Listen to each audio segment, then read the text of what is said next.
प्रत्येक व्यक्ती 50-60 वर्ष ओलांडल्यानंतर थकतो आणि पुढील आयुष्य काढण्यासाठी कोणावर तरी अवलंबून राहतो. परंतु वयोवृद्ध मित्र आणि मैत्रिणींनो, तुम्हाला जर तुमच्या म्हातारपणाचा आधार बनायचं असेल तर आजच मी सांगितलेल्या ह्या 5 गोष्टी नक्की करा. त्यामुळे तुम्हाला कोणापुढेही म्हातारपणात हात पसरावे लागणार नाही आणि कोणाकडेही आधार मागावा लागणार नाही. म्हातारपणात अनेक लोक सहज म्हणतात, आता वय झाले, चालायचंच. पण ही विचारसरणी खूप धोकादायक आहे. वय वाढणं नैसर्गिक आहे, पण त्याकडे दुर्लक्ष करणं बरोबर नाही.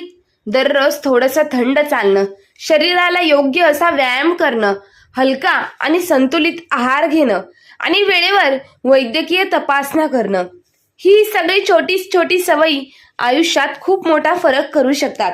मित्रांनो, तरुणपणी आयुष्य फार हलकं आणि सोपं वाटतं. असं वाटतं की आज जे आहे तेच कायम राहील. माणसं कायम आपल्याबरोबर असतील, नाती कधीच तुटणार नाहीत, असा गोड गैरसमज मनात असतो. त्या वयात भविष्यात फारसा विचार करावा लागत नाही, कारण सध्याचं आयुष्य खूप सुखी समृद्धी वाटतं. आजूबाजूला मित्र असतात, कुटुंबाचा आधार असतो, वेळ भरपूर असतो आणि आयुष्य आपल्याच गतीने पुढे चाललंय असं वाटतं. पण जसं जसं वय वाढतं तसं आयुष्याची गती कमी होत जाते आणि वास्तव अधिक स्पष्टपणे दिसू लागते. ज्या गोष्टी कायमच्या वाटत होत्या त्या हळूहळू बदलतात. काही नाती दूर जातात आणि आयुष्य आपल्याला थांबून विचार करायला लावते. नंतर बऱ्याच लोकांना हा बदल जास्त जाणवतो. पूर्वी सहज भेटणारी माणसं आता क्वचित भेटतात. मुलं त्यांच्या आयुष्यात खूप व्यस्त होतात. मित्रांची संख्या कमी होते आणि जबाबदाऱ्यांचं स्वरूपही बदलतं. आणि मित्रांनो, यात काही चूक नाही. हा आयुष्याचा नैसर्गिक प्रवास आहे. पण तरी या बदलांमुळे मनात हळूहळू आता मला असुरक्षित वाटायला लागले. कोण आहे माझ्यासाठी? गरज लागली तर माझा आधार कोण देईल? असं मनात विचार येऊ लागतात. मित्रांनो, ही भीती कमजोरी नाही, तर बदलतं वास्तव समजून घेण्याची जाणीव आहे. जो माणूस हे वास्तव स्वीकारतो तोच पुढच्या टप्प्यासाठी स्वतःला तयार करू शकतो. म्हणूनच आजच्या ह्या व्हिडिओत आपण अशा 6 महत्त्वाच्या गोष्टी बोलणार आहेत, ज्या वयात वय वाढतं माणसाची खरी आणि टिकाऊ साथ देतात.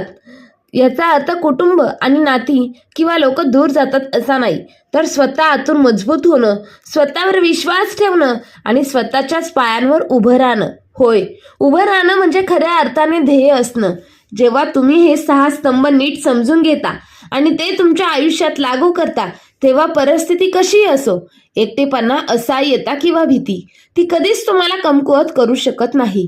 कारण खरा आधार बाहेर नाही, तो तुमच्या आत तयार झालेला असतो.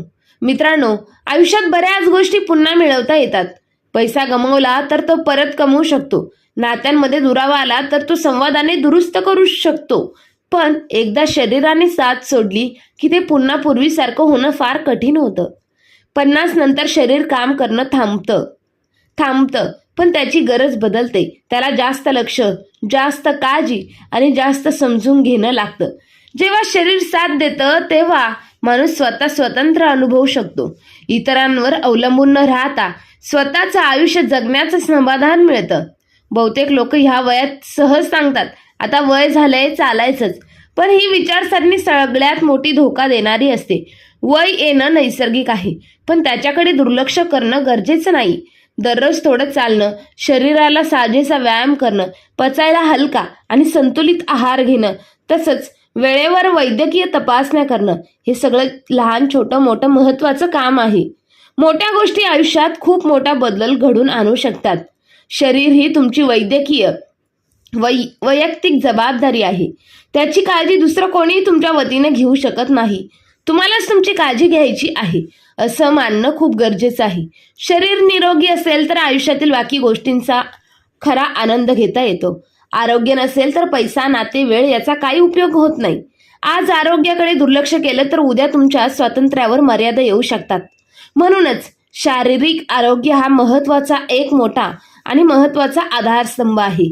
शरीराची काळजी घेणे म्हणजे स्वतःच्या भविष्यात गुंतवणूक करणं. पण ती गुंतवणूक कधी होत नाही असं नाही. आयुष्यातला सगळ्यात विसार्य आधार कोणीतरी वैयक्तिक नसून तुमची स्वतःची आर्थिक तयारी असते. पैसा म्हणजे श्रीमंती किंवा आरामदायी आयुष्य नाही, तर पैसा म्हणजे पर्याय निवडण्याचं स्वातंत्र्य, आत्मसन्मानाने जगण्याची ताकद आणि शांतपणे झोपण्याची हमी आहे. साठीनंतर जेव्हा नियमित उत्पन्न कमी होऊ लागतं तेव्हा आर्थिक नियोजनाचा अभाव मोठी समस्या करू शकतो.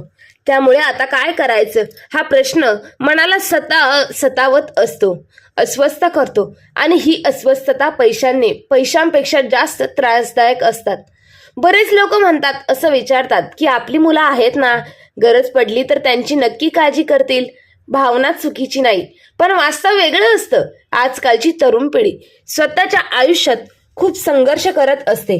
नोकरीचा ताण, कुटुंबाच्या जबाबदाऱ्या, आर्थिक मर्यादा, त्यांचं प्रेम भरपूर असतं, पण मदत प्रत्येक वेळी प्रत्येक परिस्थितीत शक्य होणारच असं नाही.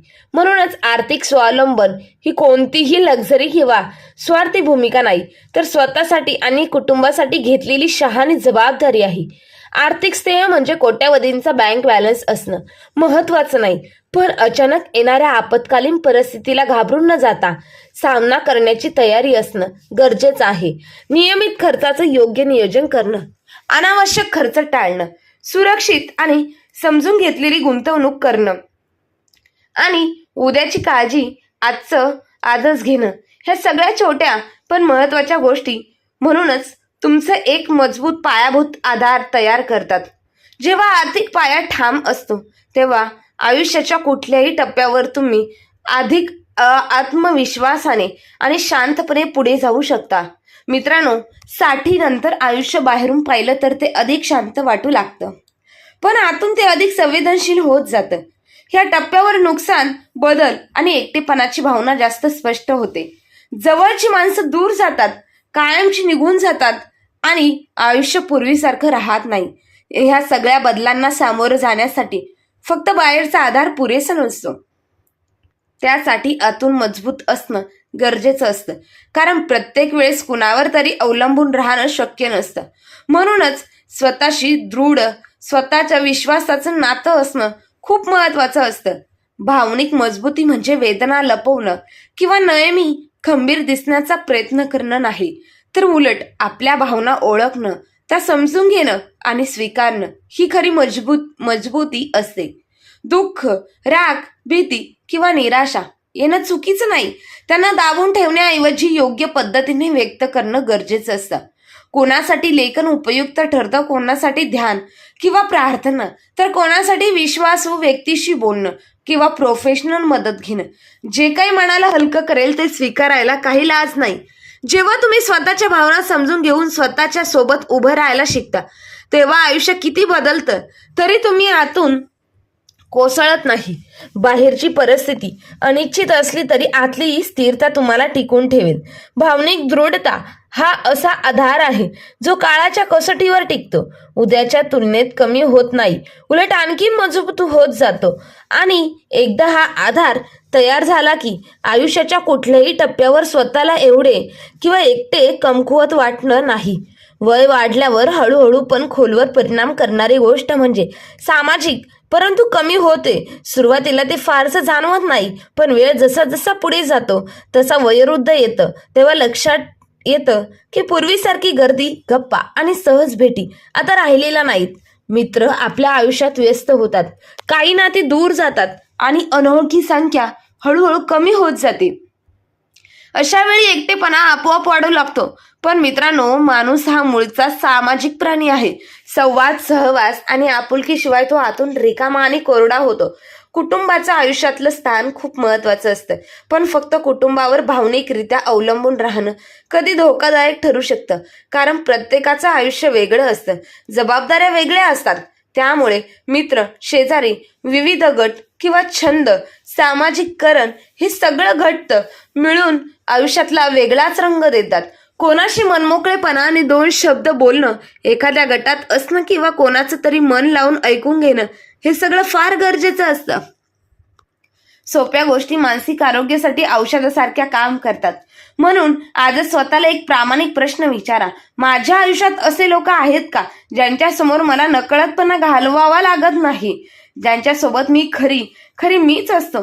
जर याचं उत्तर स्पष्ट नसेल तर निराश होऊ नका, कारण अशी नाती तयार करणं तुमच्या हातात आहे.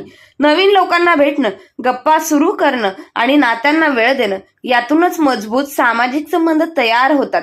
ही नाती फक्त सोबत देत नाही तर आयुष्याला अर्थ, ऊब आणि मानसिक आधार देतात. नोकरी बदलते, भूमिका बदलतात, पण नाती टिकतात. जबाबदाऱ्या वेगळ्या असतात, पण आयुष्य तिथेच थांबत नाही. सगळ्यांच्या मनात एक प्रश्न येतो, आता माझं काय काम? जर आयुष्याला पुढे जाण्याची दिशा नसेल तर दिवस एकसारखे आणि कधी कधी अर्थहीन वाटू लागतात. उद्दिष्ट नसलेले आयुष्य हळूहळू मन थकतं, आत्मविश्वास कमी करतात आणि आतून रिकाम पण करतात. पण उद्दिष्ट असं काही मोठं, भव्य किंवा जग बदलणारं असं असायला हवं असं नाही. कोणालाही आपला अनुभव देऊन शिकवणं, स्वतःसाठी काही नवीन शिकणं, समाजासाठी छोटंसं योगदान देणं, एखाद्या जुन्या किंवा नव्या छंदाला मनापासून जोपासणं, हे सगळं उद्दिष्ट ठरू शकतं. जीवनाला अर्थ मिळतो तेव्हा मला असं वाटतं की मी कुठेतरी उपयुक्त आहे. तेव्हा आत्मसन्मान आणि स्वाभिमान आपोआप वाढतो आणि जगण्याची ऊर्जा पुन्हा जाते. मित्रांनो, लक्षात ठेवा, तुमचं वय कधीच तुमचं उद्दिष्ट ठरवत नाही. उलट तुमच्याकडे असलेला अनुभव, समाजाचा अनुभव, समज आणि शांतता, यामुळे तुमचं योगदान अधिक खोल आणि मौल्यवान होतं. आयुष्याचा हेतू हा जीवनाचा एक मजबूत आधारस्तंभ आहे, जो तुम्हाला आतून जिवंत ठेवतो, सकाळी उठण्याचं कारण देतो आणि प्रत्येक दिवसाला अर्थ देतो. मित्रांनो, आयुष्य कधीच एकसारखं राहत नाही आणि सत्यासाठी नंतर अधिक स्पष्टपणे समोर येतं. वेळ बदलतो, परिस्थिती आणि शरीर सतत बदल होत असतात आणि त्याला नकार दिला तर सुख आणि दुःख आणि अस्वस्थता वाढते. बदल हा फक्त टाळता येणारा नाही, तर तो संधीचा दरवाजा देखील उघडतो. जेव्हा आपण बदल स्वीकारतो तेव्हा आयुष्य आपल्याला नवीन शक्यता, नवीन अनुभव आणि नवीन दिशा देतं. वृद्धात्व लवचिक राहणं म्हणजे शारीरिक नाही तर मानसिक आणि भावनिक आरोग्याचंही महत्वाचं साधन असतं. नवीन तंत्रज्ञान शिकणं, लोकांशी बोलणं आणि नवीन सवयी अंगीकारणं हे सोपं पण प्रभावी मार्ग आहे, ज्यामुळे वयाची लढण्याऐवजी आयुष्याची मैत्री होते. बदल म्हणजे कायद्याचा भाग आहे. स्वीकारणारे लोक खरंच तरुण राहतात, कारण ते आयुष्यातल्या प्रत्येक वळणाला उत्साहाने सामोरे जातात. आयुष्याच्या प्रत्येक टप्प्यावर नवं काहीतरी शिकायला तयार राहणं, जुना अनुभव नवीन नजरेने पाहणं आणि सकारात्मक विचार ठेवणं, हेच वयोवृद्धात तरुण राहण्याचं खरं रहस्य आहे. वय 60 नंतर खरा आदर कोणाचा? तो दुसऱ्यांचा नाही, तर तुम्ही स्वतः तयार केलेल्या 6 स्तंभांचा असतो. आर्थिक स्थैर्य, आरोग्य, सामाजिक नाती, उद्दिष्ट, भावनिक मजबूती आणि बदल स्वीकारण्याची तयारी. जेव्हा हे स्तंभ मजबूत असतात तेव्हा आयुष्याच्या कोणत्याही टप्प्यावर तुम्ही ठामपणे उभे राहू शकता. असं झालं तर कठीण काळातही टिकून राहण्याची ताकद वाढते आणि आयुष्य अधिक अर्थपूर्ण, समाधानकारक आणि आनंददायी होतं. म्हातारपण म्हणजे फक्त वयाची संख्या नाही, तर आत्मविश्वास, लवचिकता आणि स्वतःच्या आयुष्यावर नियंत्रण मिळवण्याची क्षमता आहे. मित्रांनो, म्हातारपण म्हणजे केवळ अशक्तपणा, आजार किंवा इतरांवर अवलंबून राहणं असं नाही, असं अनेकांच्या मनात गैरसमज आहे. पण खरं तर योग्य जीवनशैली स्वीकारली तर हा टप्पाही तितकाच निरोगी, सक्रिय आणि समाधानकारक ठरू शकतो. वय वाढल्यावर शरीराच्या गरजा बदलतात. हळूहळू पचनशक्ती थोडी मंदावते, स्नायूंची ताकद कमी होते आणि हाडं घट्ट होतात. असं असताना शरीराला कमी कॅलरीज लागतात, पण पोषण घटकांची गरज अधिक वाढते.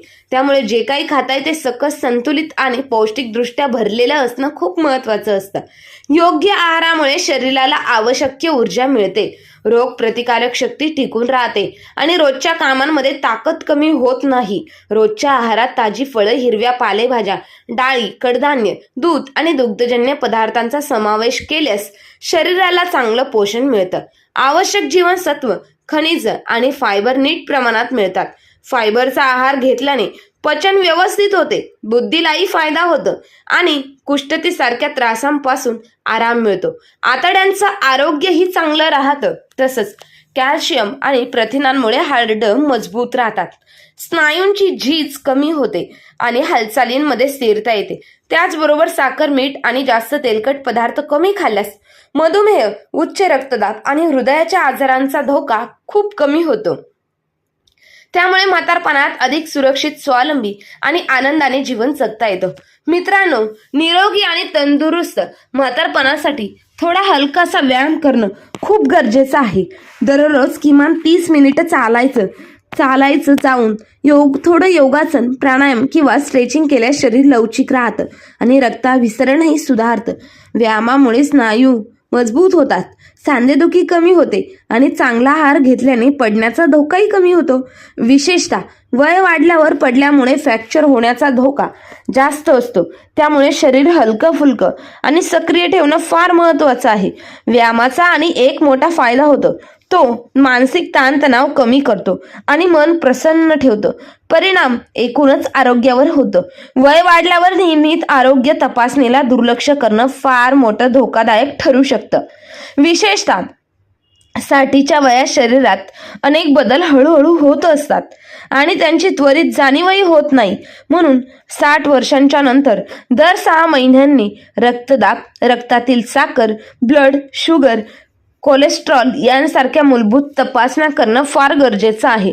या तपासण्या फक्त आजार शोधण्यासाठी नाही, पण भविष्यात येणाऱ्या धोके ओळखून वेळेतच प्रतिबंध करण्यासाठीही खूप महत्त्वाच्या आहेत. बरेच गंभीर आजार असे असतात की सुरुवातीच्या टप्प्यात त्यांचा त्रास जाणवतही नाही. त्यांच्या शरीरात कोणत्याही ठळक त्रास दिसत नाही. आजार हळूहळू वाढतो आणि जेव्हा त्रास जाणवतो तेव्हा बराच उशीर झालेला असतो. पण नियमित तपासणी केल्यावर हे आजार खूप लवकर ओळखता येतात आणि योग्य उपचार करून त्यांना नियंत्रणात ठेवता येतं. डोळ्यांची तपासणी, हाडांची घनता तपासणं तसेच हृदयाशी संबंधित चाचण्या करणं या वयात खूप महत्त्वाचं असतं, कारण हे सगळं आपल्या आयुष्याला दिशा देतं. डॉक्टरांचा सल्ला घेऊन औषधं वेळेत आणि नियमित घेतल्यास आजार गंभीर होण्यापासून नक्कीच रोखता येतात. पण मित्रांनो, स्वतःहून औषधं बंद करणं किंवा बदल करणं टाळणं गरजेचं आहे. त्याचप्रमाणे कोणत्याही नवीन आहार, सप्लिमेंट किंवा व्यायाम सुरू करण्याआधी तज्ज्ञांचा सल्ला घेणं हेच सुरक्षित आणि शहाणपणाचं काम आहे. योग्य मार्गदर्शन, शिस्त आणि जागरूकतेपणामुळे वाढत्या वयातही निरोगी, सक्रिय आणि आत्मविश्वासाने भरलेलं जीवन जगणं पूर्णपणे शक्य आहे. अगदी शक्य आहे मित्रांनो. मानसिक आरोग्य म्हातारपणात बऱ्याचदा दुर्लक्षित होतं, पण ते खूप महत्त्वाचं आहे. म्हातारपणात एकटेपणा, सामाजिक संपर्कांचा अभाव आणि निष्क्रिय जीवनशैलीमुळे नैराश्य, चिंता आणि स्मृती फटका यांसारख्या समस्या उद्भवतात. निमोशिया वाढू शकतो. म्हणूनच स्वतःला मानसिकदृष्ट्या तंदुरुस्त ठेवणं खूप गरजेचं आहे. वाचन, लेखन, भजन, ध्यान, नवीन छंद जोपासणं, नातवंडांसोबत वेळ घालवणं किंवा मित्र नातेवाईकांसोबत नियमित गप्पा मारणं यामुळे मन आनंदी राहतं. समाजात सहभागी झाल्याने आत्मविश्वास वाढतो आणि आयुष्याकडे सकारात्मक दृष्टीने तयार होतो, जो निरोगी म्हातारपणाचा आधार असतो. शेवटी रोजच्या सवयींमध्ये केलेले छोटे बदल आरोग्यावर मोठा आणि सकारात्मक फरक आणू शकतात. वृद्धापकाळी शरीरातील तहान आणि जमवण्याची क्षमता कमी होते. त्यामुळे तहान लागली नाही तरी दिवसभर पुरेसं पाणी पिणं फार गरजेचं आहे. योग्य प्रमाणात पाणी घेतलं तर पचन सुधारतं, शरीरातील विषारी पदार्थ बाहेर पडतात आणि थकवा कमी होतो. त्याचप्रमाणे रात्री 7 ते 8 तास शांत, सलग आणि चांगली झोप घेतली तर शरीराची दैनंदिन थकवा भरून निघतो. रोगप्रतिकारक शक्ती मजबूत राहते आणि मेंदू ताजेतवाना वाटतो. अपुरी झोप घेतल्यास चिडचिड, विसर पडणं, भोळेपणा आणि थकवा वाढू शकतो. त्यामुळे झोपेला वेळ आणि गुणवत्ता द्यायला याचं खास महत्त्व आहे. वय वाढल्यावर सुरक्षितता तितकी गरजेची असते, कारण घसरून पडणं मोठा धोका ठरू शकतो. घरात जमिनीवर पाणी सांडू नये याची काळजी घ्या. चांगली लाईट ठेवा. बाथरूममध्ये अँटी स्लिप मेट लावा. अशा छोट्या छोट्या गोष्टींनी मोठं अपघात टाळता येतात. त्याचबरोबर धूम्रपान आणि मद्यपान टाळल्यास हृदय, फुफ्फुस आणि यकृत यांचं आरोग्य बऱ्यापैकी सुधारतं आणि आयुष्याची गुणवत्ता वाढतं. थोडक्यात मित्रांनो, योग्य आहार, नियमित व्यायाम, वेळोवेळी आरोग्य तपासणी मानसिक सक्रियता आणि शिस्तबद्ध जीवनशैली यामुळे म्हातारपणात असलेले आजार कमी होतात. आदराने आणि आत्मविश्वासाने आणि आनंदाने जगणं खरंच एक सुंदर टप्पा असू शकतो. मित्रांनो, जर ह्या गोष्टी तुमच्या मनाला भिडल्या असतील तर व्हिडिओला शेअर करा, लाईक करा आणि चॅनलला सबस्क्राईब करा. आणि मित्रांनो, म्हातारपणच हे तुमचं आधार आहे. यामध्ये कुठल्याही गोष्टीची कमतरता पडायला नको. म्हणूनच कथेमध्ये सांगितलेल्या सगळ्या गोष्टी आवर्जून फॉलो करा. धन्यवाद.